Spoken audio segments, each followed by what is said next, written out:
그대는 혹시 이런 경험을 한 적이 있는가? 분명 친절하게 대했는데 상대는 그것을 당연하게 여긴다. 도움을 주었는데 감사는커녕 더 많은 것을 요구한다. 진심으로 말했는데 가볍게 흘려듣는다. 그럴 때 그대는 생각할 것이다. 왜 나는 이렇게 만만하게 보일까? 문제는 그대의 본질이 아니다. 그대가 나쁜 사람이어서도 능력이 부족해서도 아니다. 문제는 그대가 자신을 드러내는 방식이다. 말하는 법, 반응하는 속도, 경계를 설정하는 방식. 이런 것들이 사람들에게 그대의 가치를 잘못 전달하고 있는 것이다. 오늘 나는 그대에게 이야기하려 한다. 만만하게 보이지 않는 사람들이 가진 말하는 법과 태도에 관하여. 이것은 거만하게 굴라는 말이 아니다. 오히려 그 반대다. 진정한 존중을 받는 사람은 자신의 가치를 정확히 알고 그것을 적절하게 표현할 줄 아는 사람이다. 이 이야기를 듣고 나면 그대는 깨달을 것이다. 존재감은 목소리 크기에서 오는 것이 아니라는 것을. 진정한 힘은 말을 많이 하는 데서 나오는 것이 아니라는 것을. 그리고 친절함과 만만함은 전혀 다른 것이라는 것을. 천천히 조용히 들어보라. 이 이야기가 그대의 삶을 조금이나마 바꿀 수 있기를 바란다. 사람들이 가볍게 보이는 이유가 무엇인지 아는가? 먼저 이것을 분명히 해야 한다. 그대가 가볍게 보이는 것은 능력이 부족해서가 아니다. 오히려 그 반대일 때가 많다. 능력 있는 사람, 마음 따뜻한 사람, 배려심 깊은 사람일수록 가볍게 보이는 경우가 많다. 왜 그럴까? 자기 자신을 너무 쉽게 내어주기 때문이다. 내가 유배지에서 만난 사람들 중에도 그런 이들이 많았다. 마을의 한 청년은 누가 부탁하면 무엇이든 했다.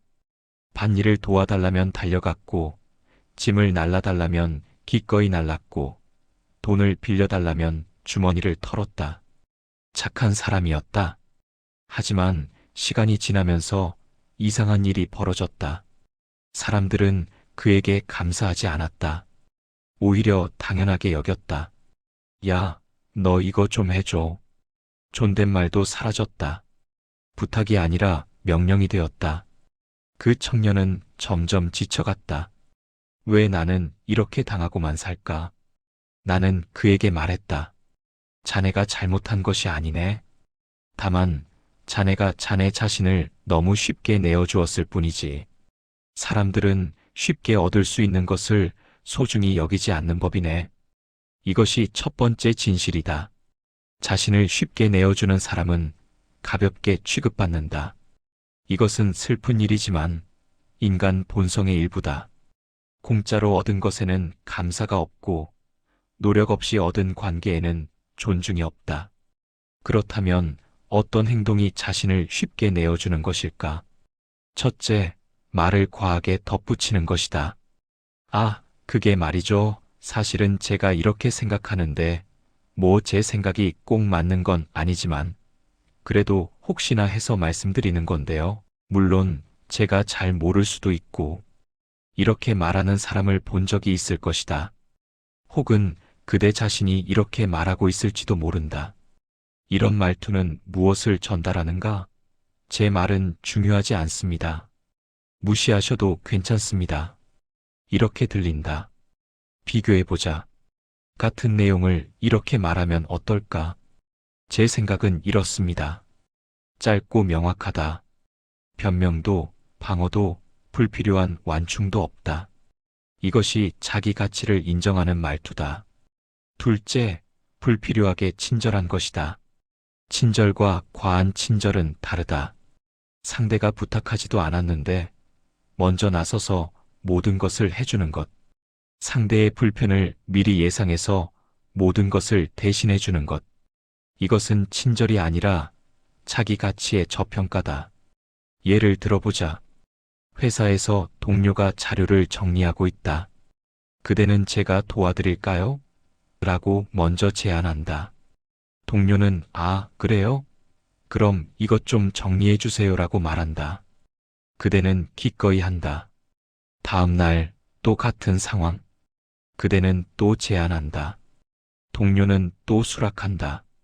한 달 후 동료는 더 이상 묻지 않는다. 그냥 이거 좀 해줘요라고 말한다. 부탁도 아니다.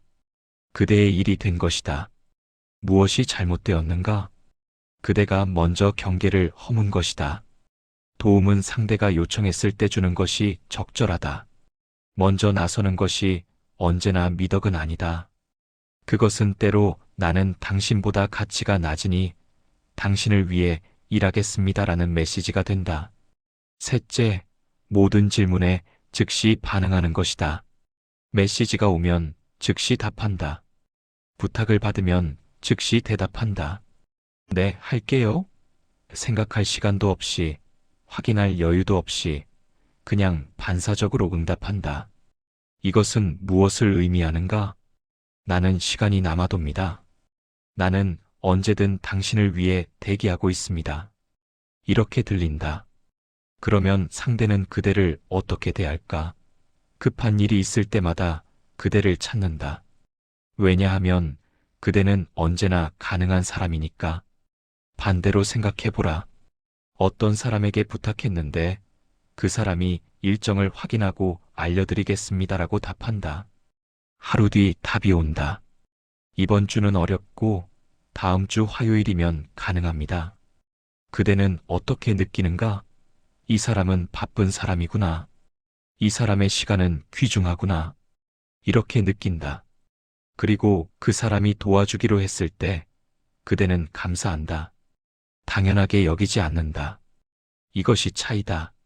가볍게 보이는 사람은 자신의 시간과 에너지를 과소평가한다. 무게 있게 보이는 사람은 자신의 시간과 에너지가 가치 있다는 것을 알고 그것을 행동으로 보여준다. 그렇다면 여기서 중요한 질문이 생긴다. 그럼 나는 냉정하고 이기적인 사람이 되어야 하나요? 아니다. 전혀 그렇지 않다. 이것은 냉정함과는 다르다. 이것은 자기 존중이다. 착함과 만만함은 다르다. 착한 사람은 도움이 필요한 사람을 돕는다. 하지만 그 도움에는 경계가 있다. 나는 여기까지 도울 수 있습니다.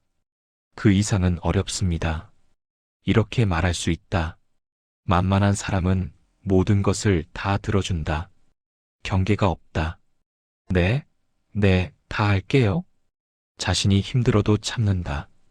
그러다가 결국 무너진다. 착한 사람은 존중받는다. 만만한 사람은 이용당한다. 그대가 원하는 것은 무엇인가? 착하지만 존중받는 사람이 되는 것이 아닌가? 그렇다면 경계가 필요하다. 내가 유배지에서 배운 가장 중요한 교훈 중 하나가 이것이었다. 사람들은 그대가 스스로를 어떻게 대하는지를 본다. 그대가 스스로를 소중히 여기지 않으면 남들도 그대를 소중히 여기지 않는다. 그대가 스스로의 시간을 중요하게 여기지 않으면 남들도 그대의 시간을 함부로 쓴다. 반대로 그대가 스스로를 존중하면 남들도 그대를 존중한다. 이것은 거만함이 아니다. 이것은 자기인식이다. 나는 가치 있는 사람이다. 내 시간은 소중하다. 내 에너지는 한정되어 있다. 이것을 아는 것. 그리고 그것을 행동으로 보여주는 것. 그렇다면 구체적으로 어떻게 해야 할까? 먼저 말에서 불필요한 부분을 제거하라. 죄송한데요. 혹시 괜찮으시다면 제 의견을 말씀드려도 될까요? 이것을 이렇게 바꿔라. 제 의견을 말씀드리겠습니다. 느낌이 다르지 않은가? 두 번째 문장은 자신감이 있다. 사과도 허락 구하기도 없다. 그냥 말한다. 이것이 자기 가치를 인정하는 말투다. 둘째, 즉각적인 호의를 줄여라. 누군가 부탁하면 바로 내라고 하지 말라. 잠시 멈추고 생각하라. 생각해보고 알려드리겠습니다. 이 한 문장이 그대의 위치를 바꾼다. 셋째, 모든 것에 반응하지 말라. 모든 메시지에 즉시 답할 필요 없다. 모든 요청에 응할 필요 없다. 선택하라. 그대의 시간과 에너지를 어디에 쓸지. 이것이 자기 존중이다. 이런 변화들이 처음에는 어색할 것이다. 내가 너무 냉정해 보이는 것 아닐까? 사람들이 나를 싫어하는 것 아닐까? 이런 걱정이 들 것이다. 하지만 걱정하지 말라. 진짜 그대를 아끼는 사람들은 여전히 그대 곁에 있을 것이다. 오히려 떠나는 사람들이 있다면 그들은 그대를 이용하던 사람들이다. 그들의 이탈은 손실이 아니라 정화다. 그대의 삶에서 불필요한 무게가 떨어져 나가는 것이다. 그리고 신기한 일이 일어난다. 그대가 자신을 더 소중히 대할수록 사람들도 그대를 더 소중히 대한다. 그대가 경계를 만들수록 사람들은 그 경계를 존중한다. 그대가 쉽게 응하지 않을수록 그대의 도움은 더 가치 있게 여겨진다. 이것이 역설이다. 덜 주는 사람이 더 존중받는다. 왜냐하면 그들이 주는 것이 희소하고 따라서 귀중하기 때문이다. 그대에게 묻고 싶다. 그대는 지금까지 자신을 얼마나 쉽게 내어주었는가? 그대의 시간, 에너지, 친절을 너무 쉽게 나눠주지 않았는가? 만약 그렇다면 이제부터 조금씩 바꿔보라. 모든 것을 한 번에 바꿀 필요는 없다. 작은 것부터 시작하라. 오늘 하나 불필요한 사과를 하지 않기. 내일 하나 즉각 답장하지 않기. 모레 하나 부탁받았을 때 생각할 시간 갖기. 이렇게 하나씩 바꾸다 보면 그대는 느낄 것이다. 사람들의 태도가 달라지는 것을. 그대를 대하는 방식이 조심스러워지는 것을. 그대의 말에 더 귀 기울이는 것을.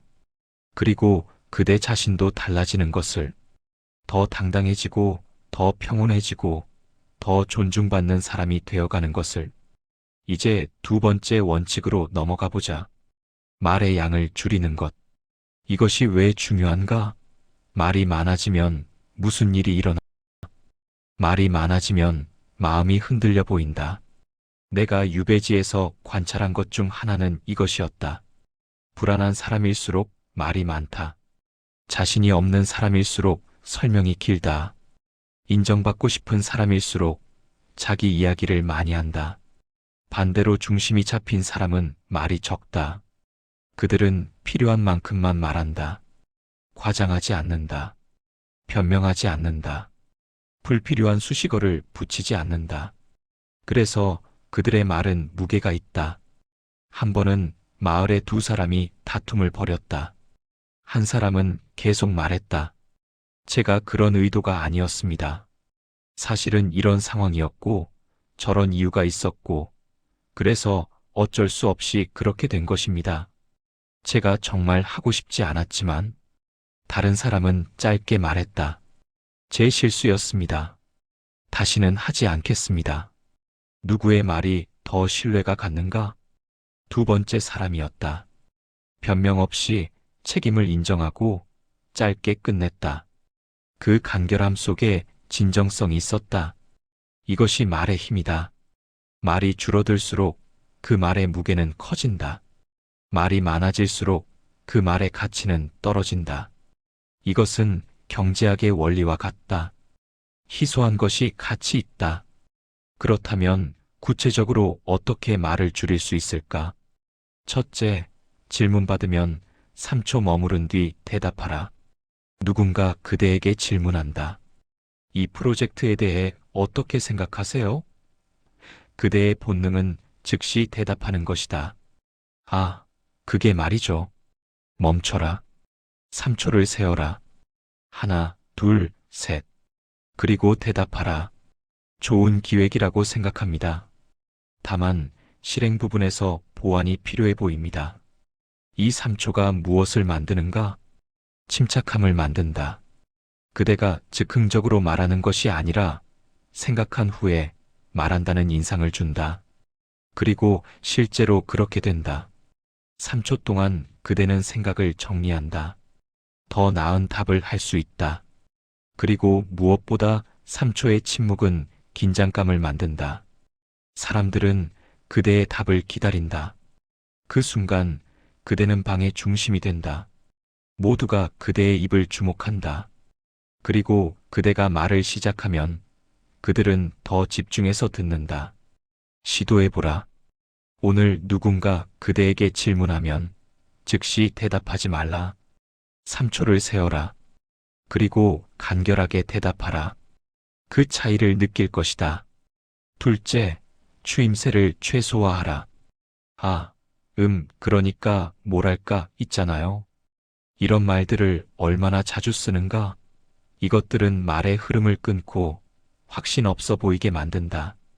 대신 침묵을 사용하라.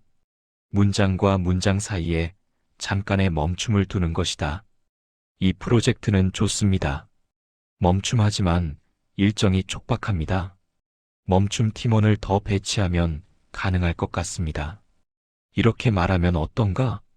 각 문장이 독립적으로 들린다. 명확하고 단호하다. 추임새로 가득한 말과 비교해보라. 이 프로젝트는, 좋은 것 같아요.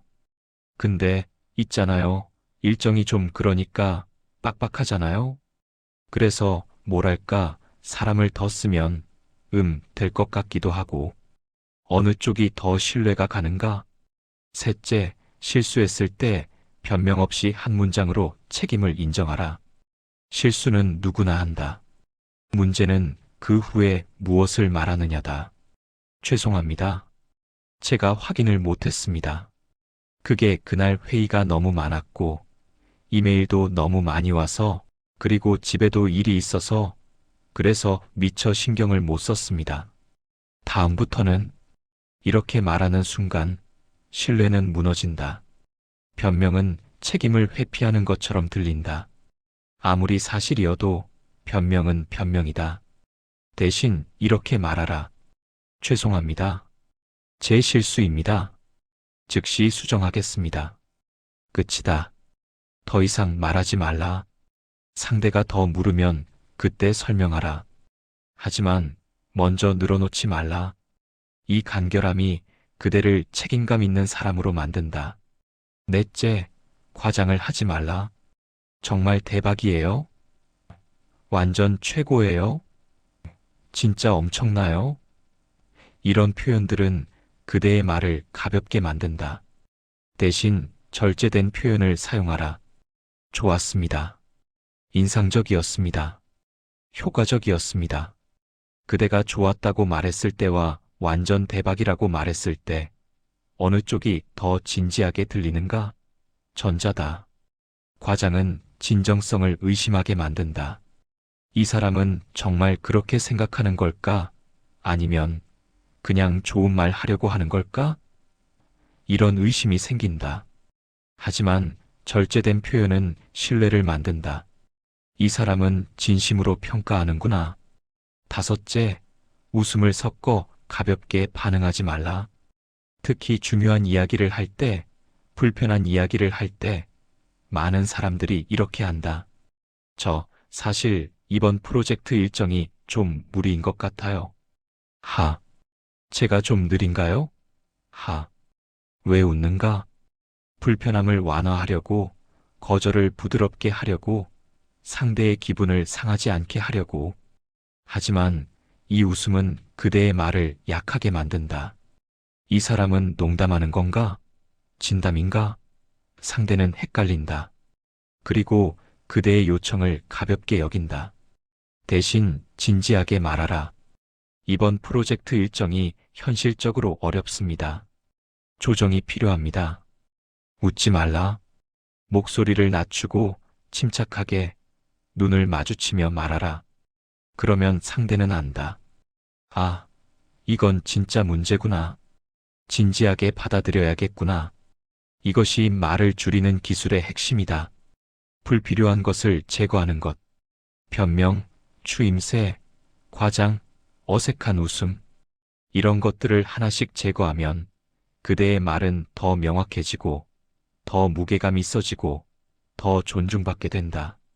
그런데 여기서 하나 짚고 넘어가야 할 것이 있다. 말을 줄인다는 것이 과묵하고 차갑게 굴라는 뜻이 아니다. 필요한 말은 해야 한다. 따뜻함도 표현해야 한다. 다만 불필요하게 말을 쏟아내지 말라는 것이다.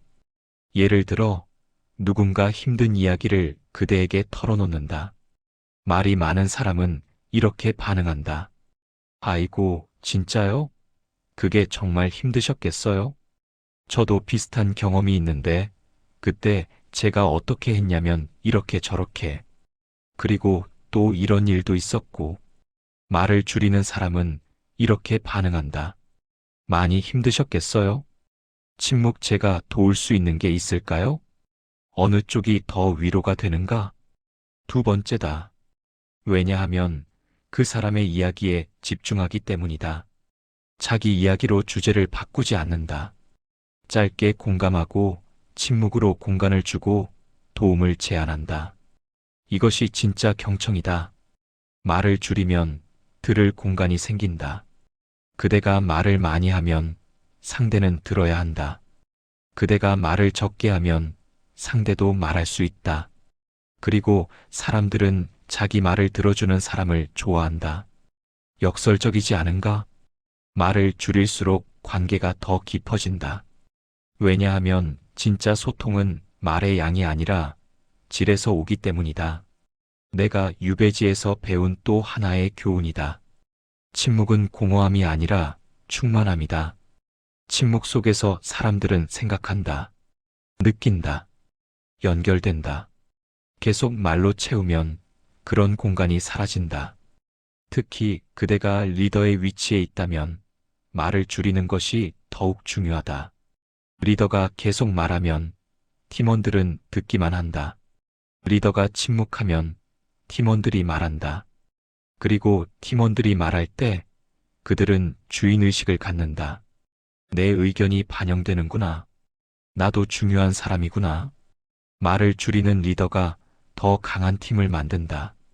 그렇다면 오늘부터 실천해 볼 수 있는 것은 무엇인가?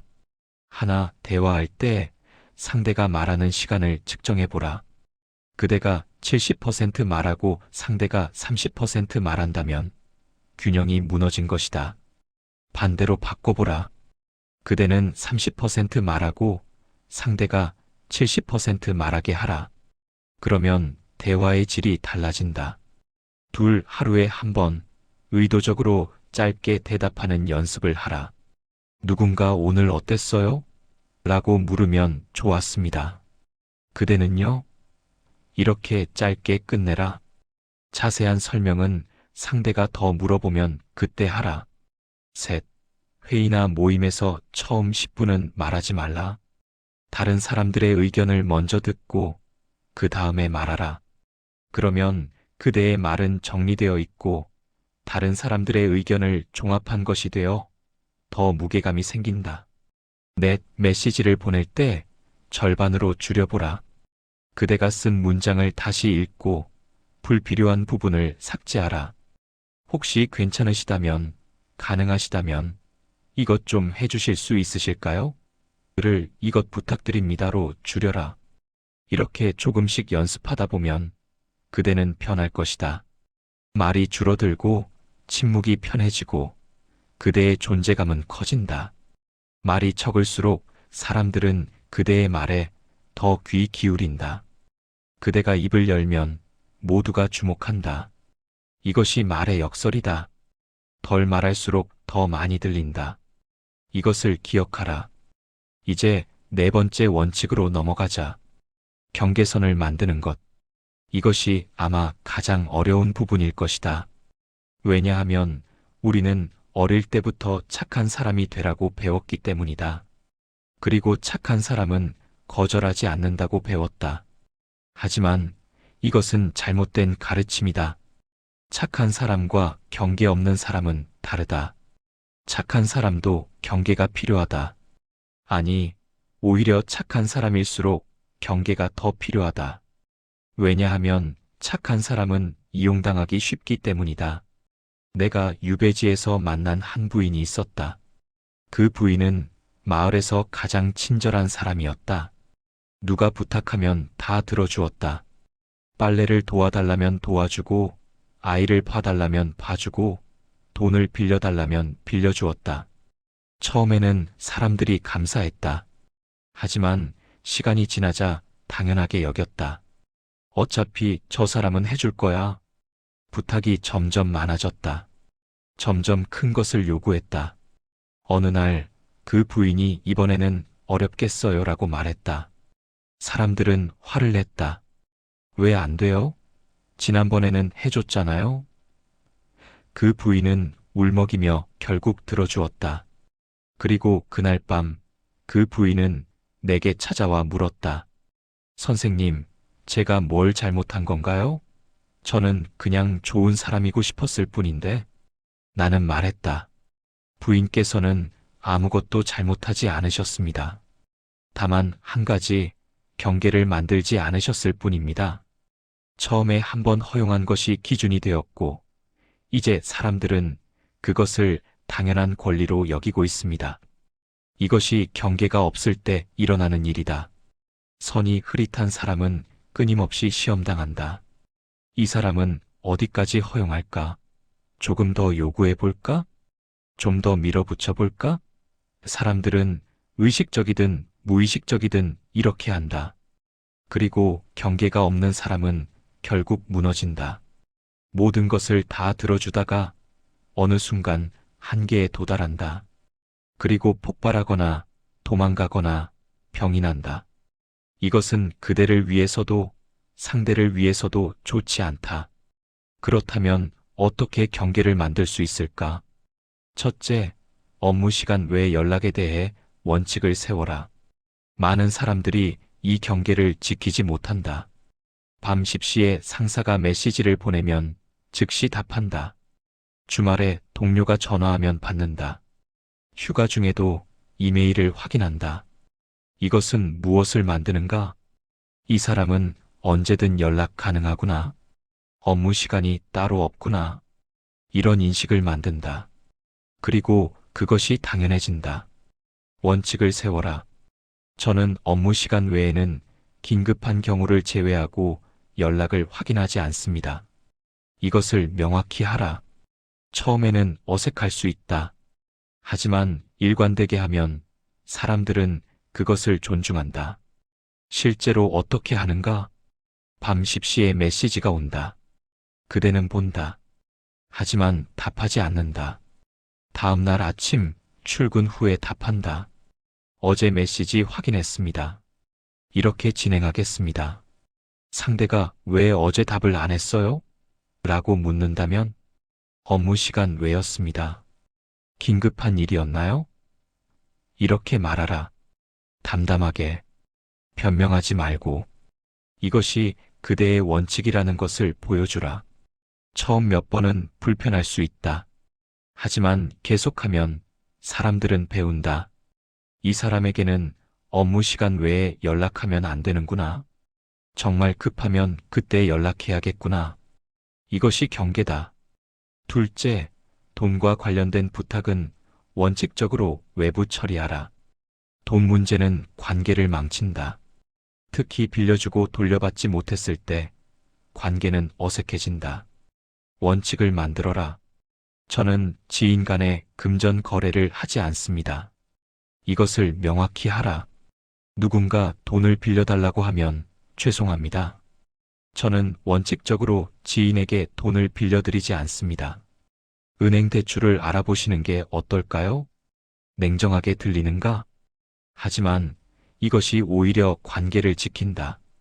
돈을 빌려주고 돌려받지 못하면 그 관계는 끝난다. 빌려주지 않으면 처음에는 서운해할 수 있지만 관계는 유지된다. 그리고 진짜 급한 친구라면 돈을 빌려주는 대신 선물하라. 빌려드릴 수는 없지만 이 정도는 도와드릴 수 있습니다. 돌려받을 생각 없이 줄 수 있는 만큼만 주라. 그러면 마음이 편하다. 셋째, 말을 끊을 때는 차분한 단호함을 사용하라. 회의 중이다. 그대가 말하고 있는데 누군가 일 계속 끼어든다. 그대의 말을 자르고 자기 말을 시작한다. 많은 사람들이 이때 그냥 조용해진다. 저 사람이 말하네. 그럼 내가 그만해야지. 이것은 그대의 발언권을 포기하는 것이다. 대신 이렇게 하라. 손을 살짝 들고 차분하게 말하라. 제가 마저 말씀드릴게요. 그리고 계속 말하라. 상대가 계속 끼어들려 하면 다시 한번. 잠시만요. 제 말을 마저 하겠습니다. 목소리를 높이지 말라. 화내지 말라.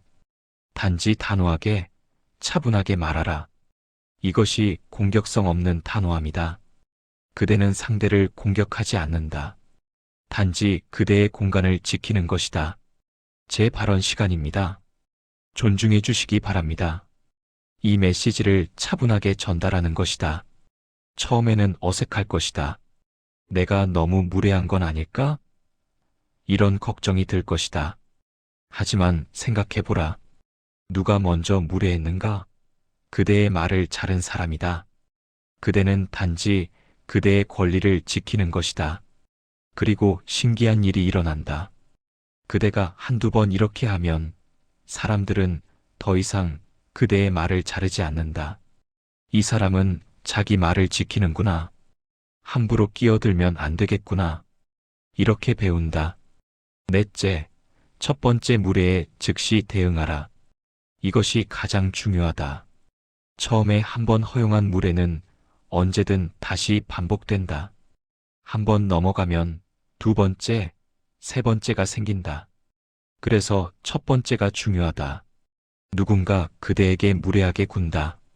반말을 한다든지, 명령조로 말한다든지, 그대의 시간을 존중하지 않는다든지, 즉시 차분하게 대응하라.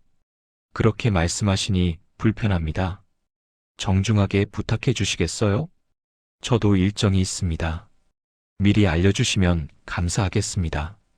제 이름은입니다. 그렇게 불러주시겠어요? 이렇게 명확하게 말하라. 상대가 농담이었어요. 혹은 너무 예민한 거 아니에요? 라고 말할 수 있다. 하지만 흔들리지 말라. 농담이라도 불편합니다. 예민한 것이 아니라 존중받고 싶은 것입니다. 이렇게 답하라. 처음에는 관계가 어색해질 수 있다. 하지만 그것은 일시적이다. 그리고 두 가지 중 하나가 일어난다. 하나, 상대가 태도를 바꾼다. 그대를 더 존중하게 대한다. 이 경우 관계는 더 건강해진다. 둘, 상대가 떠난다. 그대의 경계를 존중하지 않으려 한다. 이 경우 그것은 손실이 아니라 정화다. 그대를 존중하지 않는 사람은 그대 삶에 필요 없다. 경계는 감정이 아니라 일관성으로 지킨다. 한 번은 허용하고 한 번은 거절하면 사람들은 혼란스러워한다. 이 사람은 언제 되고 언제 안 되는 거지? 그리고 계속 시도한다. 하지만 일관되게 경계를 지키면 사람들은 배운다.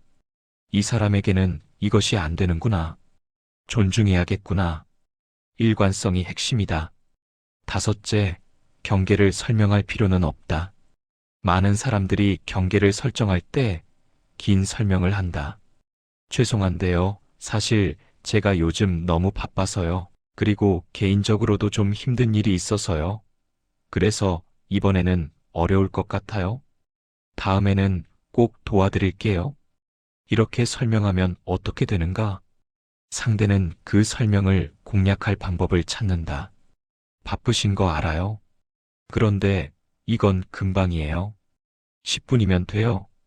혹은 힘드신 거 알아요? 그래서 더 부탁드리는 거예요. 이것만 도와주시면. 설명은 방어의 틈을 만든다. 대신 간단하게 말하라. 이번에는 어렵겠습니다. 죄송하지만 안 될 것 같습니다. 제 원칙상 하지 않습니다. 끝이다. 더 이상 설명하지 말라. 상대가 이유를 묻는다면 개인적인 사정입니다. 혹은 이유를 말씀드리기 어렵습니다. 이렇게 답하라. 이것이 경계다. 그대는 모든 결정에 대해 정당화할 필요가 없다. 그대의 아니오는 완전한 문장이다. 이유가 필요 없다. 이 모든 것이 처음에는 어렵게 느껴질 것이다. 나는 원래 이런 사람이 아닌데. 이런 생각이 들 것이다. 하지만 생각해보라. 그대가 원래 어떤 사람인지가 중요한 것이 아니다. 그대가 어떤 사람이 되고 싶은지가 중요하다. 경계 없이 사는 것이 편할 수도 있다. 갈등이 없고 모두가 그대를 좋아하는 것처럼 보인다. 하지만 그것은 진짜 좋아함이 아니다. 그것은 그대가 편리해서다. 그대가 이용하기 쉬워서다. 경계를 만들면 일부 사람들은 떠날 것이다. 하지만 남은 사람들은 진짜 그대를 존중하는 사람들이다. 그대의 경계를 받아들이고 그대를 있는 그대로 존중하는 사람들이다. 이것이 건강한 관계다. 그리고 가장 중요한 것은 그대 자신이 그대를 존중하게 된다는 것이다. 경계를 지킬 때마다 그대는 스스로에게 말하는 것이다. 나는 존중받을 가치가 있어. 내 시간은 소중해. 내 에너지는 한정되어 있어. 나는 나를 지킬 거야. 이것이 자기 존중이다. 마지막 원칙으로 넘어가자. 호의를 베푸는 것에 관하여 이것이 가장 미묘한 부분이다. 왜냐하면 호의는 아름다운 것이기 때문이다. 사람을 따뜻하게 만들고 관계를 돈독하게 만들고 세상을 더 나은 곳으로 만든다. 하지만 한계를 넘으면 호의는 독이 된다. 그대를 소진시키고 관계를 불균형하게 만들고 결국 원망을 낳는다. 그래서 우리는 건강한 호의를 배워야 한다. 내가 유배지에서 배운 가장 중요한 교훈 중 하나가 이것이었다. 나는 처음에 마을 사람들을 많이 도왔다. 글을 가르치고 농사일을 돕고 법률 문제를 상담해 주었다. 아무 대가 없이 기꺼이 했다. 처음에는 사람들이 감사했다. 하지만 시간이 지나자 당연하게 여겼다. 심지어 어떤 이는 선생님, 왜 이번에는 안 와주셨어요? 라고 불평하기도 했다. 나는 깨달았다. 무조건적인 호의는 감사를 낳지 않는다. 오히려 당연함을 낳는다. 그래서 나는 방식을 바꿨다. 여전히 도왔지만 경계를 만들었다. 첫째, 도왔으면 도움이 됐다니 기쁨이다로 가치를 알려주라. 누군가 그대에게 도움을 요청한다. 그대는 돕는다. 일이 끝났다. 상대가 감사합니다라고 말한다. 많은 사람들이 이렇게 답한다. 아니에요, 뭐요? 별거 아니에요. 이것은 무엇을 전달하는가? 제 도움은 가치가 없습니다. 누구나 할 수 있는 일입니다. 이렇게 들린다. 그러면 상대도 그렇게 생각한다. 아, 별거 아니구나. 다음에도 쉽게 부탁할 수 있겠구나. 대신 이렇게 말하라. 도움이 됐다니 기쁩니다. 짧지만 명확하다. 이 문장은 무엇을 전달하는가? 제 도움은 가치가 있습니다. 그대에게 도움이 되었다는 것을 확인했습니다. 이것이 그대의 호의에 무게를 준다. 혹은 이렇게도 말할 수 있다. 제 시간을 내서 도와드릴 수 있어서 다행입니다. 이 문장도 좋다. 제 시간을 냈다는 표현이 그대의 시간이 가치 있다는 것을 알려준다. 작은 차이처럼 보이지만 이것이 큰 차이를 만든다. 둘째, 두 번째 부탁은 처음보다 더 신중하게 판단하라. 한 번 도와주면 두 번째 부탁이 온다. 이것은 자연스러운 일이다. 문제는 그대가 두 번째도 쉽게 들어주면 세 번째, 네 번째가 계속 온다는 것이다. 패턴을 깨라. 첫 번째 부탁은 즉시 들어주었다면 두 번째는 생각해보고 알려드리겠습니다라고 하라. 시간을 두고 판단하라. 그리고 자문하라. 이 사람은 나에게도 무언가를 해준 적이 있는가? 이 부탁은 정말 중요한 것인가? 아니면 편의를 위한 것인가? 내가 이것을 해주면 나는 무엇을 잃는가? 이렇게 냉정하게 평가하라.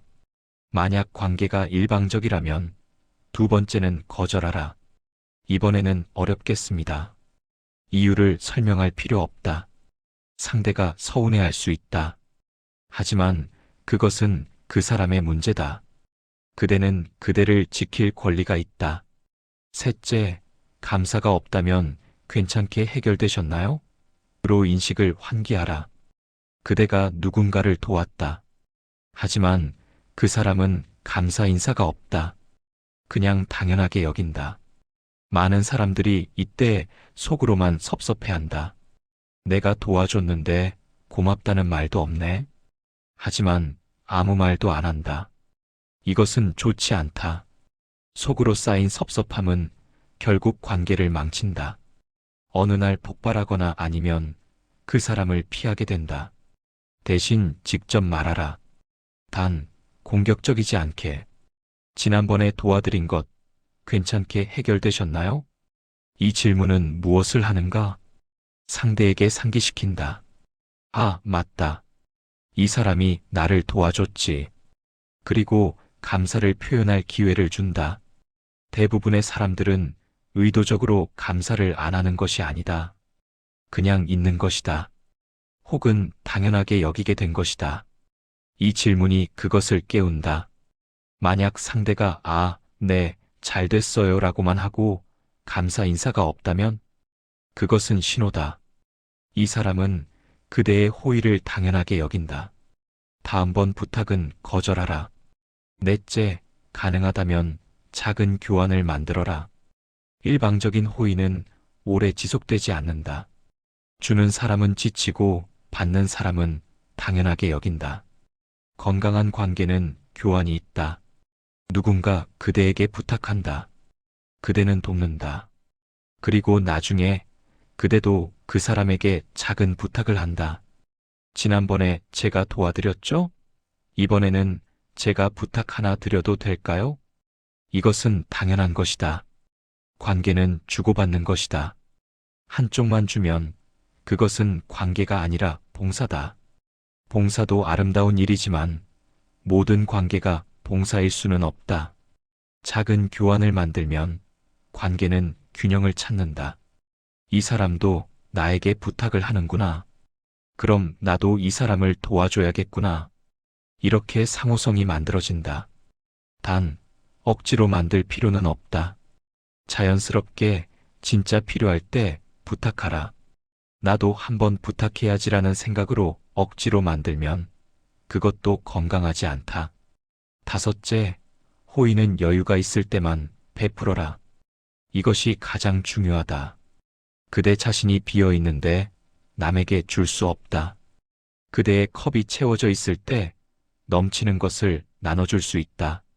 컵이 비어 있는데 억지로 따라주면 그대는 마를 뿐이다. 그대의 상태를 먼저 확인하라. 지금 내가 도와줄 여유가 있는가? 시간적으로, 정서적으로, 신체적으로? 만약 없다면 거절하라. 그것은 이기적인 것이 아니다. 그것은 자기 보존이다. 비행기 안전 안내를 기억하라. 산소 마스크가 내려오면 먼저 자신에게 착용하고 그 다음 옆 사람을 도우십시오. 왜 그럴까? 자신이 먼저 살아야 남을 도울 수 있기 때문이다. 호의도 마찬가지다. 그대가 먼저 건강해야 남을 도울 수 있다. 그대가 먼저 평온해야 남에게 평온을 줄 수 있다. 그대가 먼저 채워져 있어야 남에게 줄 수 있다. 그러니 최우선은 그대 자신이다. 이것을 이기적이라고 생각하지 말라. 이것은 지속 가능한 친절이다. 그대가 무너지지 않아야 계속 친절할 수 있다. 여섯째, 호의를 베푼 후 후회가 든다면 다음번에는 하지 말라. 그대가 누군가를 도왔다. 하지만 집에 와서 생각해보니 후회가 든다. 왜 내가 그걸 했지? 내 시간을 낭비한 것 같아. 이용당한 것 같아. 이 감정을 무시하지 말라. 이것은 그대의 내면이 보내는 신호다. 이것은 건강한 호의가 아니었어. 경계를 넘었어. 이 신호를 존중하라. 다음번에 같은 상황이 오면 거절하라. 지난번에 해드렸지만 이번에는 어렵겠습니다. 그대는 그 경험에서 배웠다. 그 호의는 그대에게 맞지 않았다. 그러니 반복하지 않는 것이다. 이것은 성장이다. 모든 호의가 옳은 것은 아니다. 어떤 호의는 그대를 소진시킨다. 그것을 알아차리고 다음번에는 하지 않는 것. 이것이 건강한 경계 설정이다. 일곱째, 호의는 기부가 아니라 투자다. 이것이 마지막이자 가장 중요한 원칙이다. 호의를 베풀 때 그대는 무언가를 투자하는 것이다.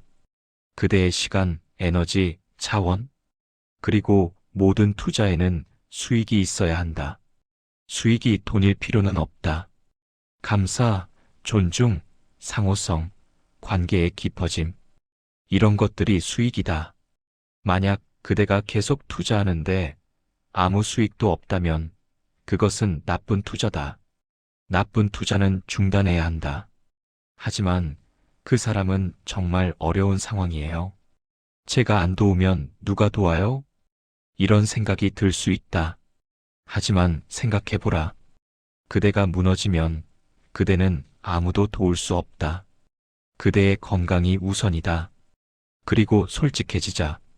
그대가 도와주는 이유가 정말 그 사람을 위해서인가? 아니면 그대가 필요한 사람이 되고 싶어서인가? 거절했을 때 나쁜 사람으로 보일까 봐 두려워서인가? 동기를 확인하라. 건강한 호의는 진심에서 나온다. 의무감, 죄책감, 두려움에서 나오는 호의는 건강하지 않다. 그것은 그대를 지치게 만들고 결국 원망을 낳는다. 그러니 이제 이렇게 하라. 호의를 베풀기 전에 잠시 멈추고 자문하라. 나는 정말로 이것을 하고 싶은가? 이것을 하고 나서 기분이 좋을까? 아니면 후회할까? 이 관계는 균형이 잡혀 있는가? 나에게 여유가 있는가? 이 질문들에 솔직하게 답하라. 그리고 그 답에 따라 행동하라. 만약 모든 답이 긍정적이라면 기꺼이 도와라. 그것은 건강한 호의다. 하지만 하나라도 부정적이라면 거절하라. 그것이 그대를 지키는 길이다. 이제 이야기를 마무리할 때가 되었다. 우리는 5가지 원칙을 살펴보았다. 첫째, 자신을 쉽게 내어주지 말 것. 둘째, 말의 양을 줄일 것. 셋째, 반응 속도를 늦출 것. 넷째, 경계를 명확히 할 것. 다섯째, 건강한 호의를 베풀 것. 이 모든 것의 핵심은 무엇인가? 자기 존중이다. 그대가 그대 자신을 소중히 여기는 것. 그대의 시간, 에너지, 감정이 가치 있다는 것을 아는 것. 그리고 그것을 행동으로 보여주는 것. 이것은 이기적인 것이 아니다. 오히려 그 반대다. 그대가 그대 자신을 존중할 때 그대는 남들도 더 잘 존중할 수 있다. 그대가 자신의 경계를 지킬 때 그대는 남들의 경계도 존중하게 된다. 그리고 역설적이게도 그대가 만만하지 않게 보일 때 사람들은 그대를 더 존중한다. 이것이 내가 유배지에서 배운 가장 중요한 교훈이다. 처음에 나는 사람들에게 인정받고 싶어서 모든 것을 다 해주려 했다. 하지만 그럴수록 사람들은 나를 가볍게 대했다. 내가 경계를 만들고 선택적으로 도와주기 시작했을 때 사람들은 나를 더 존중하기 시작했다. 그대에게 마지막으로 전하고 싶은 말이 있다. 만만하지 않은 사람이 되라는 것이 냉정한 사람이 되라는 뜻이 아니다. 오히려 더 진정성 있는 사람이 되라는 뜻이다. 의무감으로 하는 100번의 호의보다 진심으로 하는 1번의 호의가 더 가치 있다. 압박에 못 이겨 하는 억지 웃음보다 진심에서 나오는 1번의 미소가 더 아름답다. 피곤함을 참고 나누는 긴 대화보다 온전히 집중해서 듣는 짧은 대화가 더 의미 있다. 이것이 진짜 따뜻함이다. 그대가 자신을 지키면서도 따뜻할 수 있다. 아니, 오히려 자신을 지킬 때 더 따뜻할 수 있다. 왜냐하면 그대가 소진되지 않았기 때문이다. 그대의 친절이 진심에서 나오기 때문이다. 만만하지 않으면서도 따뜻한 사람? 이것이 우리가 목표로 해야 할 모습이다. 그대의 경계는 명확하지만 그대의 마음은 열려 있다. 그대는 쉽게 이용당하지 않지만 진짜 도움이 필요한 사람에게는 기꺼이 손을 내민다. 이것이 균형이다. 오늘부터 조금씩 실천해보라. 모든 것을 한 번에 바꿀 필요는 없다. 하나씩 천천히. 오늘은 말을 조금 줄여보라. 내일은 답장 속도를 늦춰보라. 모레는 작은 경계를 하나 만들어보라. 그렇게 하루하루 실천하다 보면 그대는 변할 것이다. 더 이상 남들의 기대에 휘둘리지 않고, 남들의 요구에 지배당하지 않고, 남들의 평가에 흔들리지 않는다. 그대는 그대의 기준으로, 그대의 선택으로, 그대의 삶을 살아간다. 이것이 진정한 자유다. 나는 유배지에서 모든 것을 잃었다. 명예, 권력, 지위. 하지만 그 속에서 가장 중요한 것을 얻었다. 나 자신. 내가 누구인지, 무엇이 중요한지, 어떻게 살고 싶은지. 그대도 그것을 찾기를 바란다. 만만하게 보이는 것이 두렵다면 그것은 그대가 아직 그대 자신을 제대로 알지 못하기 때문이다. 그대 자신을 알고 그대의 가치를 인정하고 그대의 경계를 지켜라. 그러면 남들의 시선은 계속 더 이상 중요하지 않게 된다. 그대의 여정에 평안이 함께하기를. 그대가 매일 조금씩 더 단단해지기를, 매일 조금씩 더 자유로워지기를, 매일 조금씩 더 그대 자신이 되기를 바란다. 만만하지 않으면서도 따뜻한 사람, 단호하지만 친절한 사람, 경계가 명확하지만 마음이 열린 사람, 그대가 그런 사람이 되기를. 다산 정약용, 그대에게 이 말을 전하며 붓을 놓는다.